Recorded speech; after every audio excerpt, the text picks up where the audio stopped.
ভাইপোকে দা দিয়ে কুপিয়ে খুনের চেষ্টা কাকার। সাত সকালে ধারালো দা নিয়ে নাবালক ভাইপোর ওপর চড়াও হলো কাকা। সূত্রের খবর, গুরুতর জখম অবস্থায় উত্তরবঙ্গ মেডিকেল কলেজ হাসপাতালে নিয়ে যাওয়া হয় ওই নাবালককে। পরিবার সূত্রে জানা গিয়েছে, দীর্ঘদিন ধরে অম্বিকানগরের নিবাসী মিঠু সরকার ও অমল সরকার দুই ভাই বসবাস করতেন। বড় ভাই অমল সরকার থাকতো নিজের বাড়িতে এবং ছোট ভাই মিঠুন সরকার থাকতো তার বাবার সাথে। দীর্ঘদিন ধরে পৈতৃক সম্পত্তির দাবি নিয়ে বাবার সাথে অশান্তি করত মিঠুন। বাবাকে ধরে মারধর শুরু করেন মিঠুন সরকার। প্রথমে দাদা অমল সরকার বিষয়টি আটকাবার চেষ্টা করলেও পরবর্তীতে তার ছেলে অমিয় সরকার পরিস্থিতি সামাল দেওয়ার চেষ্টা করায় তার কাকা ওরফে মিঠুন সরকার ধারালো দা দিয়ে তার উপর চড়াও হয়। এলোপাথারি কোপ বসিয়ে দেয় তার শরীরে।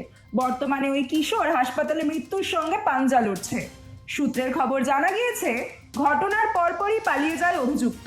অভিযোগের ভিত্তিতে ঘটনার তদন্ত শুরু করেছে এলজিপি থানার পুলিশ। সকালবেলা আমি বাথরুমে যাবো, বাথরুম করার দিকে পিছনে বাবাকে মারতেছে।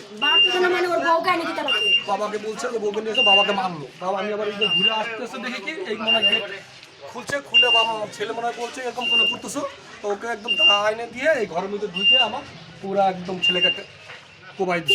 তিন চারটা বউ একদম কাটছে। কাইটে ওর ভাই